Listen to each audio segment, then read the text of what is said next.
All right. Getting When cold. referrals are needed. Awesome. Oh, you can teach this. Yeah, so some referrals, maybe they feel awkward. And I realize that's maybe a judgmental term to use to even call it awkward. But I mean, there, this is going to depend on you and your role. This is going to depend on the particular person. So, like for some, a psychiatrist referral might feel awkward or might feel like outside the bounds of what the family is going to perceive. But there might also be someone that actually like yoga or massage might feel like an awkward ask or suggestion. And so just knowing that, to each their own. And I think offering a whole host of things is going to be, more helpful. They can pick and choose. And also like noticing if there's something that seems off with the child.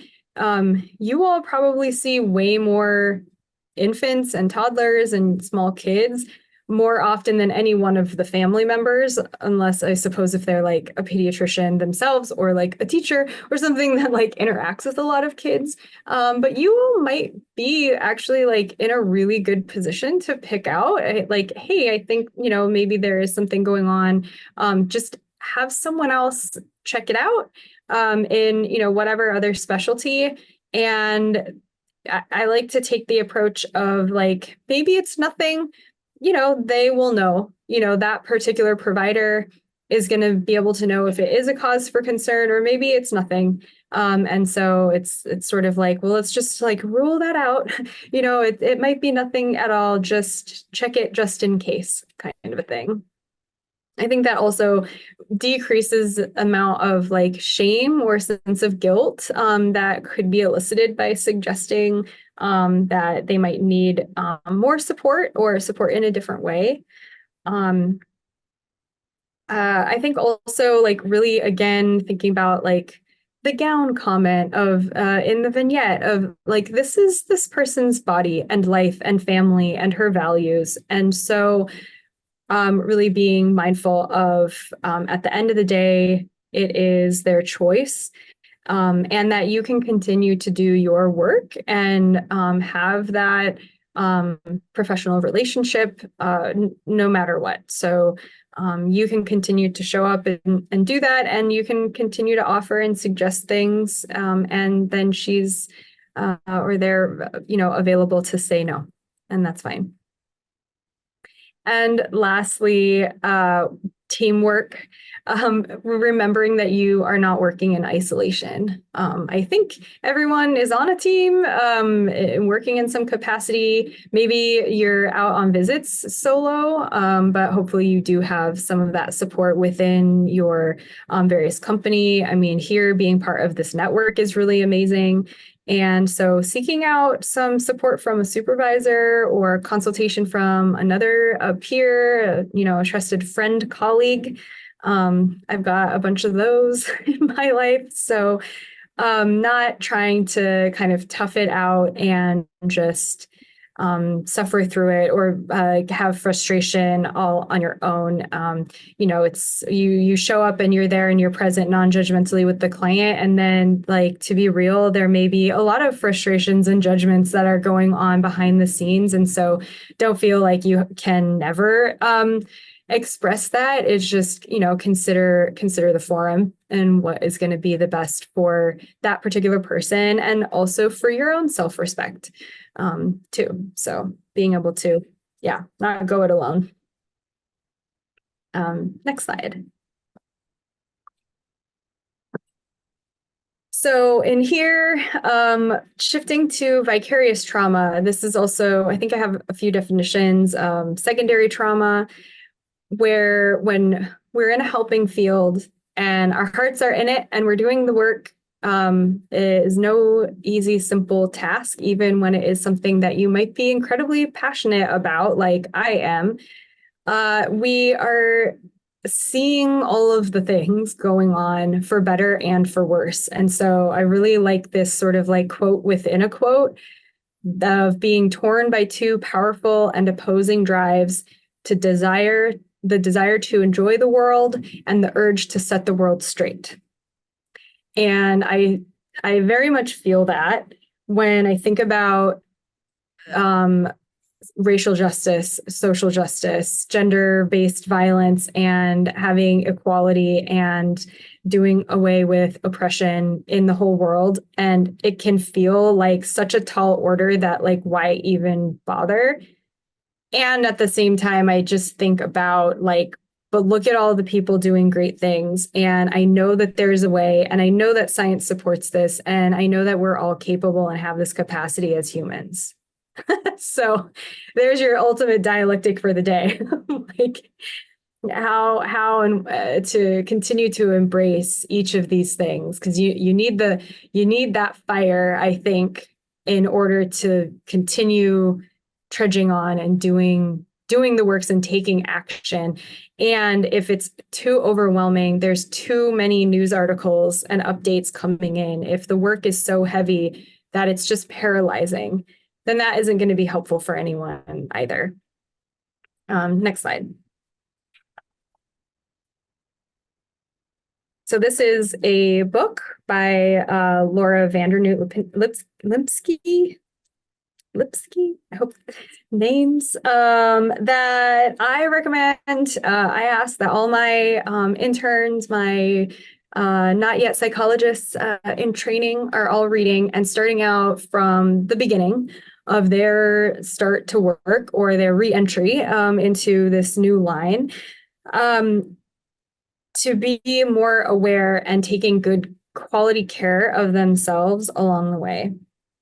I think when we're in these helping professions, positions, that it can feel like there's so much riding on the work that we're doing, or like it's so important for this, person to get access and get the support and get what they need and heal and grow. And that can also sometimes weigh, and it can feel like such a tall order.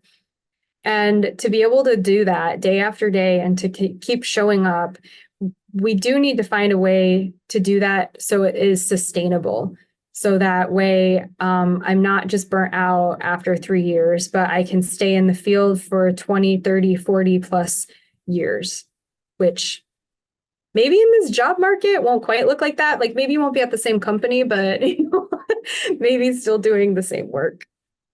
And so the title of the book, I also just really appreciate the perspective of being a steward, being an overseer, a caretaker of my own trauma, whether that is trauma of my own personal experiences and past, or that is the trauma that I am now exposed to and is kind of affecting me as well, because I am a thinking, feeling human, of my clients. So vicariously or directly, it is my duty to, and being in the field, and I think all of us, to be good stewards of our own self-care and our own practices.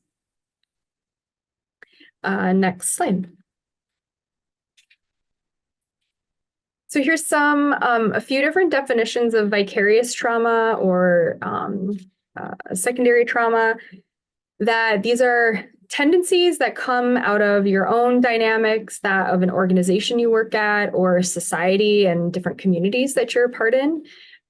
I think the point of organizations, that trauma-informed practices also, and maybe start with, or a starting point, is to be trauma-informed across the workplace. I think just by being involved in LABBN and the organizations that you are employed by or contract with, doing this training and doing this work, that is ongoing. And this is an intervention. This is prevention to burnout and vicarious trauma and really being affected by that. So yay. And maybe you're thinking of different ways that a particular organization might do better. I think we're all on that road, and that's okay too.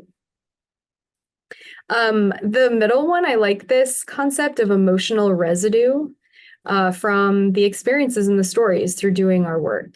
That it sticks. I think in my mind, I have this, it's sticky. It doesn't just sort of fall. It's not always like the end of the day and I'm no longer thinking about something.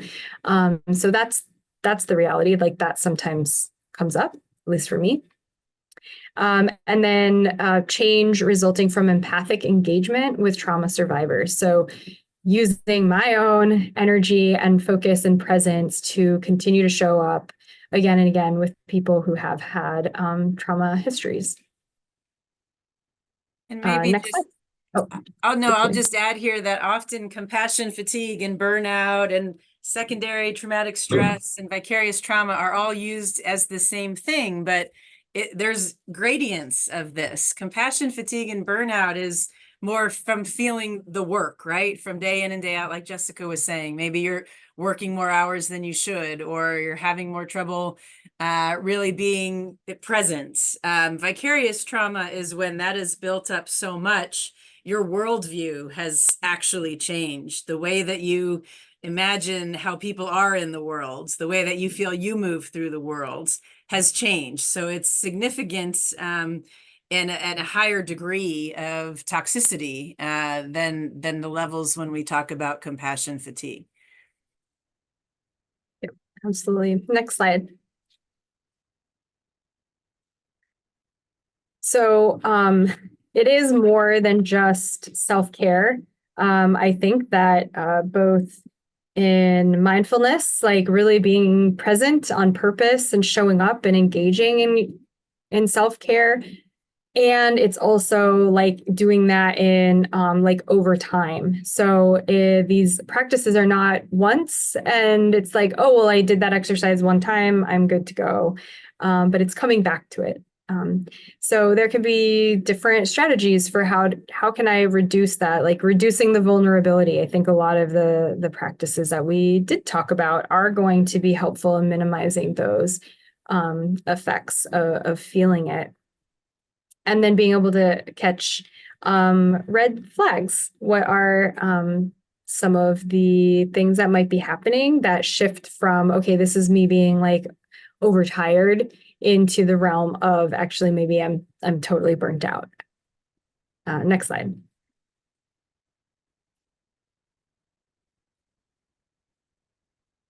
And so here are some of them. So maybe perceiving supports at work or resources at your disposal as maybe outweighed by demands. So having a greater amount of responsibility or a higher intensity of a particular caseload that persists. So it doesn't subside. I know I feel like in my work, it very much like ebbs and flows. I'll have some seasons where the workload is not quite as intense, and then others where there's just a lot that really impact me on a more personal basis for whatever reason. So is this, really being mindful of those seasons when it does become more arduous and harder to get up and do the work the next day. So being, an attentive of how many hours that you're working as well. I guess that's kind of like the next one, right? Like thinking of encroachment on your own personal time. This might look like skipping lunches. This could look like working on weekends or evenings or not sleeping as well. I have a friend who, interestingly, is not in a helping field, but just as an example that came to my mind is lately she's been waking up at like 2:30 or 3 o'clock in the morning and hasn't been able to go back to sleep. And so she hasn't been adjusting the rest of her schedule any differently. So like fairly typical 9 to 5, and then in bed by like 9:30 actually. And so she's been waking up at this time and finding this adjustment of like, is this a new normal? Is this just like, I don't need that much sleep? Or is this something that maybe there is more that's kind of like weighing on thinking about, the demands? Feeling overwhelmed and exhausted. This, again, we're thinking about, is this a pattern over time? Is it something that is continuing to get worse or just not subside after maybe taking a break or inserting better self-care practices. That level of emotional or physical exhaustion can be a really helpful litmus test on is like how much am I being impacted by the work. If you notice dreams or like intrusive thoughts that are like images or thoughts or sounds that are related to some of the stories that you've been hearing through your work, is that, again, that's like the bleeding into personal time. But of course, this is like your consciousness that now it is invading in that space. And so that's another thing to consider and be able to take a step back and get some more support. And then general pessimism, cynical, it's kind of one thing to be my grandfather was a self-proclaimed realist. But, even like wherever your baseline is, have you found yourself being more irritable and more prone to anger, or just kind of not yourself? Because that can also be an indicator as well. Taisha. Wanted to share that you bring up recognizing these signs and the very various differences. It's like right in my face right now. I'm a supervisor and I have been trying to find ways to disconnect from the work. And my own personal is when I start having dreams or I wake up with certain families on my mind. And so for me, part of that for me is a spiritual thing that I try to hold these families when they come up like that in a different way outside of my work. But the other part is like where the areas we work in is we don't get that ebb and flow like that. Which is always on. Yeah. And my heart goes out to my home visitors because especially post COVID, if you will, it feels like everybody's at a 20. We're no longer at a 0 to 10. We got 20s. Yeah. And you have a full caseload of 20s. Mm-hmm. And so it's really hard and I imagine, you want to do your best work. And then some families, let's be honest, you get frustrated with. It's a human thing, to want to help. And there's things that come up. So I'm just wondering, just kind of if you have time to speak to a little bit more about just the becoming more aware and how to support oneself with this work, because I don't believe people apply and come to this work to be burnt out. They don't come here necessarily to be fired, and it can cause all these different things where you end up, this is not me, but conflicting with other people at your place of work. So just wonder if you can speak to any of that. Choose one. I'm wordy, so. Yeah, if we can flip to the next slide. This is uncanny. Maybe. Well, that's more signs. So in light of our discussion, one more. There we are. Okay. So, and I really appreciate that perspective and bringing that of like really actually every single case is like urgent and intense and complex. And that is part of it. And you're right. Like no one wants to get themselves fired or quit because our own brains go like this. And it's like, I'm over it today. And to be able to to be able to be sustainable and keep things moving on. And then also as a fellow supervisor and knowing that you're responsible for the support of all of these people going out and like having the direct services with folks and kind of like holding space for that too, of like being present and also like, oh, wait, yeah, my own stuff also. It's like vicarious trauma. In a sense, it just goes up the chain, as it were.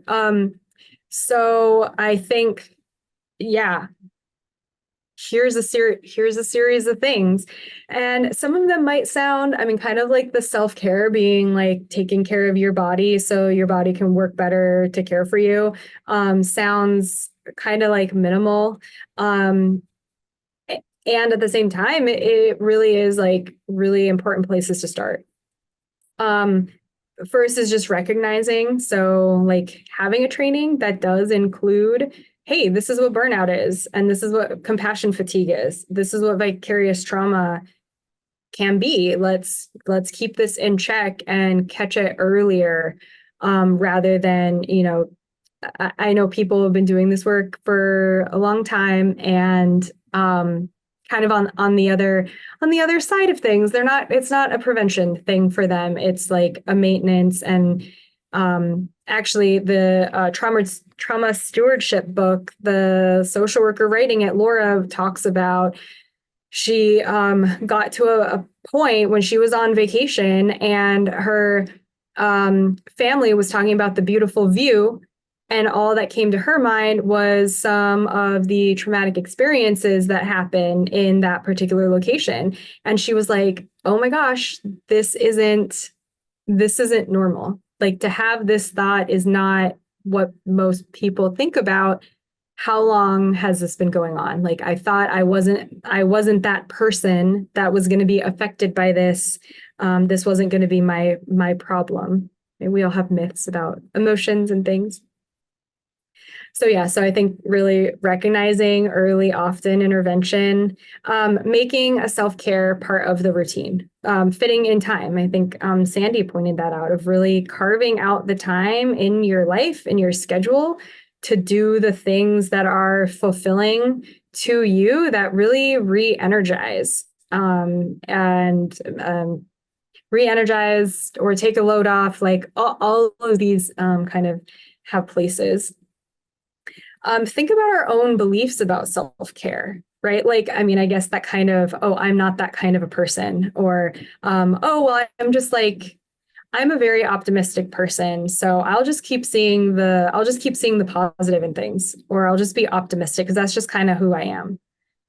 That might be true. And also, that doesn't necessarily mean that you don't need to have these practices be really intentional in life as well. So some of our own concepts, our own family values, and the areas of the world that we exist in. A lot of practice on self-compassion, that being as kind to ourselves as we are. We've been talking about being about kindness and compassion and empathy to the people that we're working with, and really understanding when they have sexual violence history, and not forgetting to look in the mirror to like turn that around. And this is a practice. This isn't like, again, not a one and done. And it's not like you've achieved this level, game complete. This is an ongoing thing. It is really, truly a practice of having self-compassion and being there and really knowing that you deserve that you deserve to have peace and serenity and support, and kind of however that looks in your life. Helping colleagues, again, like really not being alone, leaning on other people that are doing the work, whether that's within your organization or in a different organization, using this network, connecting, social media forums.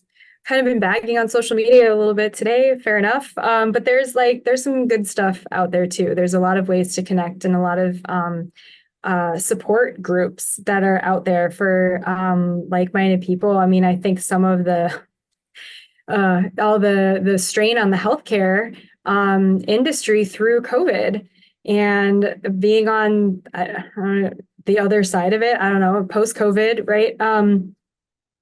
There are some groups and connections that have been made about recognizing that degree of burnout in the field. and focus on compassion, satisfaction, doing things that are important to you, that are in line with your own values. Sometimes we can get really like pigeonholed into one area of life, and maybe we forget, we kind of neglect some other areas of our life that is also really important to us. Yeah. I rock climb, and I've gone kind of like in and out of actually how much that has been a part of my life. And call me crazy, when I'm not out there climbing and doing that, I feel like the world is a little more gray and sad, and I do feel more like irritable. So just again, feed me and let me go climbing in nature. This is how you keep my chia pet alive, I guess. Like, so whatever the things are for you, and family, community, again, like I just think that is so important and can't be overstated. Wish you didn't say things like nails, hair. I mean, not that, and Yeah. the reason why I said it that way, I understand for some people that's where you start where you can, but I noticed that. Yep, I absolutely. Um, I was once upon a time introduced to Korean spa and sauna and banya experiences, and now that is something that is like in my routine in my life, and I can't imagine how I went through life without that. So yeah, same, getting nails done on a regular basis. My colleague in a room down the hall, absolutely, she has a standing appointment, and she goes and she does it, and she was like, I don't care ups and downs of work in her own private practice life, but that is something that's just a non-negotiable for her, because for so many reasons. Yeah. Oh, not the getting naked. Yeah, it's like a totally a weird thing to get weird. Again, judgment, Western, white girl from Minnesota. Yeah, an adjustment for sure. Yeah, different. I'm now kind of like interested in client. Put some things in the chat or hop off mute if there's certain things that you all do to recharge, to just do for absolutely no other reason than you just like it. I think we all did that when we were kids. It's like, when do we lose that? Well, and I was going to ask people to think about maybe one or two activities that you've wanted to do, that you've wanted to work into your self-care routine, in addition to the things you may be practicing normally. We were joking yesterday that I've always wanted to do yoga with goats. And some people might not understand why or what's the benefit there. But it's about, we can go to the next slide too, things that are nourishing us, things that are serving as protective factors, things that are nourishing and nurturing, replenishing, that time with friends and family, that time with people that inspire you, looking at opportunities to be a part of community impact, and looking at how you all in your roles are serving as protective factors right there. So I again applaud you, and I love what y'all are sharing here. Sunsets, yes, there's actually a term for people that must see sunsets. I can't tell you what it is, but I came across it the other day because I'm drawn to those too, being by the water or in the water, right? Things again that provide comfort.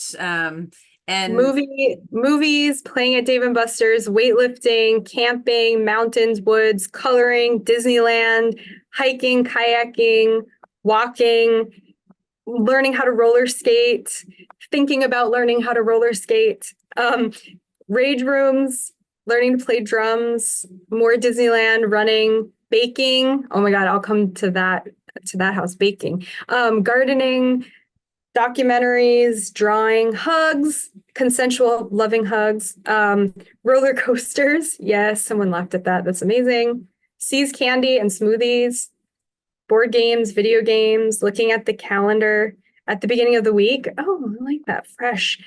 Walking in the morning, getting sun, being in nature, being off the grid, scented candles, beach, jazz music or Yaz music, massages, Starbucks, dogs, Awesome. Oh, Keep them yours. I coming. think this is great.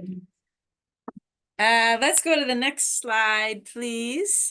We want to make sure we have time for our activity to help us release everything that we've thought about and maybe are feeling from all the discussions today. A reminder that as heavy as trauma can be, we all have the capacity to grow our resilience. It's not something that there's only a certain amount of. We can build it every day in a lot of these activities. Thank you. Arophile. I love it. Very nice. Loving sunsets. I love it. But this is where we can fill up our own cups, right? So that we can better be able to continue to be genuine, authentic, and give as much as we want to others. Next slide, please. And this is a reminder that when we're talking about what does the healing process and the healing journey look like, it doesn't only mean that someone's no longer experiencing symptoms, and that thriving after traumatic experiences is really about all the ways that we can help people feel back in control, back in the driver's seat, so to speak. And I'm showing here a picture of a survivor. I think we really need to, again, amplify these survivor voices. This is Lauren Book, who is a senator in Florida. And she was physically, sexually, and emotionally abused by a female nanny who really targeted her over her siblings. And it eventually came to light. She was able to testify and contribute to the offender being convicted of the crimes and serving some time, although she still reached out to Lauren while incarcerated. But Lauren really, shared so much about, she was a speaker at one of our conferences about how she worried that she wasn't going to be able to be a mom from a result of the physical and sexual abuse she experienced. A real urgency in making sure that this was not happening to other people, especially to help break the stigma that it can happen from female offenders. And so she's been incredibly successful in her advocacy and now in her legislative work. She has helped expand the statute of limitations for the state of Florida. She's created a curriculum for children. It was an app, a book, and now a curriculum that all educational settings in Florida use about how to help children know who is safe to talk to and to tell if they're being harmed. She advocates for a walk across the state to raise awareness around child sexual abuse. And she's the mother of 2 beautiful children now, and really helping to continue to use her voice to help raise the voices of other survivors, and encourage us all to continue to keep at it and keep doing this important work and do it better together. Next slide. So we've mentioned too about post-traumatic growth, and just remembering that there are new awarenesses and new skills, new understandings that come out of anything difficult that we experience, particularly if there are people around you in your network that are giving that validation and that time and space for us to feel and process whatever it is we need to feel and process. So also encouraging people, this isn't make lemonade out of lemons, right? This is recognizing that there can be hope and optimism. Healing is possible, and that we come out with some other strengths and tools on the other side that maybe we never would have thought possible before. There are still lemons in the lemonade, right? Next slide, please. And this is our practice. Mhm. Lemons and sugar, some Talking about bacon over here. Okay. Baking. Oh, bacon. Anyway. Okay, so a little exercise to move us towards closing out the day. For this, you can feel free turn your cameras off if you want. I'm gonna guide us through a little exercise. It's a loving kindness, also known as metta, METTA meditation. And maybe some might be familiar with this, but if not, this is a good beginner's mindfulness practice, I like to think. And in wherever you are, you can uncross your legs and uncross your arms. Put your feet flat on the floor, or I suppose if you're laying down, just relax. You can have your hands palm up or palms down, whatever is most comfortable, if they're on your lap or next to you. And just take a moment to settle into the space, listening to my voice, maybe hearing other things in your environment, allowing your attention to shift to your body and getting comfortable, noticing if there's tension anywhere, maybe in your face or your shoulders, your back, your feet, maybe your hands. And bring your attention to your breath.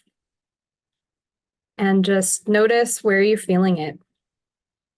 If that is in your chest or your belly, in your throat, in your nose.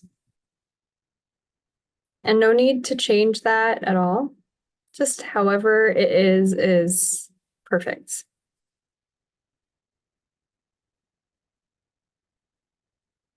And then as you settle into this space, you can just listen, or maybe you want to recite the words in your mind as well. May I be filled with loving kindness. May I be free from suffering. May I be well. May I be at peace. May I be joyful.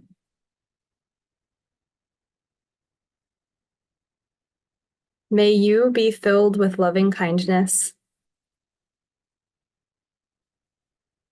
May you be free from suffering. May you be well. May you be at peace. May you be joyful.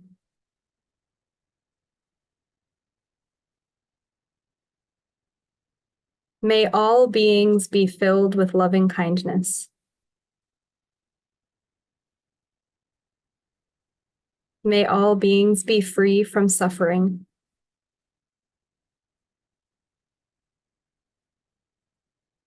May all beings be well.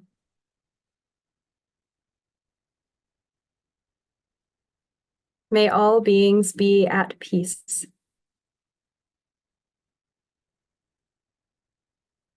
May all beings be joyful.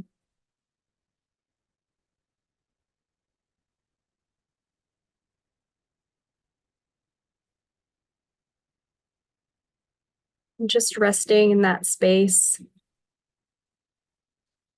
being at peace and at ease, sending that out into the universe,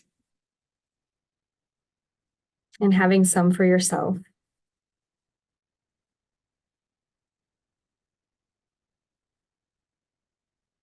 Bringing your attention to your breath and just simply noticing it, not changing it.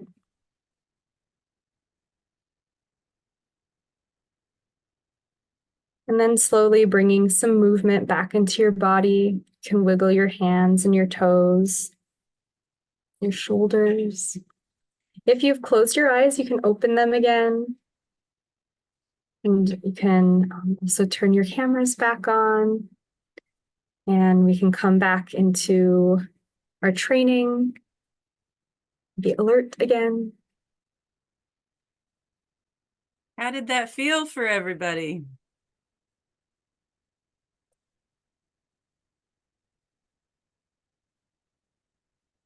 What kind of things did you notice about your body or about your thoughts? Anything come up for you? You can put it in the chat if you want. Relaxed. Body felt relaxed. Calm, slowed heartbeat. Yeah. Yeah, sometimes we do forget our own selves. Like, oh wait, kindness, that stays with me too. Yeah. Lots of relaxation, feeling tension in the shoulders go away and fingers tingling, peaceful. Maybe noticing, I should work on my breathing habits. Totally, it's a practice. Feeling joyful, tense at first. Yeah, sometimes I'll do this oftentimes when I do this practice and others that I don't necessarily notice that I'm tense or feeling not at ease until I do the practice. And this was, oh, shoot, I didn't keep track of the time. It was, I don't know, 5 minutes probably. So just 5 minutes. And I'm always surprised. Like, yeah, I do feel more joyful and relaxed and more calm. And I didn't even realize that I wasn't those things. Although, of course, certainly there's times I do notice when I am not feeling those things. And then this definitely helps. Thanks, Jessica. That was excellent. I hope it really did help you release some of the feelings from all that we discussed today. Keep these tools and tips in mind. And yes, it doesn't take a lot of time or money. It just means prioritizing it and giving that gift to ourselves as well. If we can go to the last slide where our emails are listed, and then see if there's any other comments or questions before Terry and Patrick wrap us up for the day. I appreciate your attention and your participation, and we really enjoyed spending the time with you. I hope that you found this practical and useful and supportive of all your great work. Hey, you're welcome. And yeah, thank you all for everything that you do and great questions and engagement all day. This really made it quite enjoyable for me to be here also. Any last minute questions for Jessica or Sandy? And we'll get their contact information included in my post email after today. So no worries, you will always have them available on email. Very responsive, very responsive. It's so, I love emailing them because I get my answer right away. They email like me. So if there's no immediate questions right now, of course, when you get their email, save it in your contact list to have them as resources. They're a great company as well. So we'll be sure to add everything. All the videos, again, I did get a question earlier today about the videos. All the videos will be listed as well, so you guys have that available for references. And again, this meeting is recorded, so once it's edited, and it's just the content edited out from our communications team, you guys will be able to access this on the blog as well if you need to reference anything going back. So with that, okay, I don't see any questions. Going once? Twice? Okay. Cool. Okay, well, thank you so much, Sandy and Jessica. Can I please give them a big virtual round of applause? Because it's not an easy topic, but they do it so gracefully. Thank you. Thank you. We hope you all have a restful evening, and absolutely don't hesitate to reach out. We're happy to continue to be a support and a resource for you all.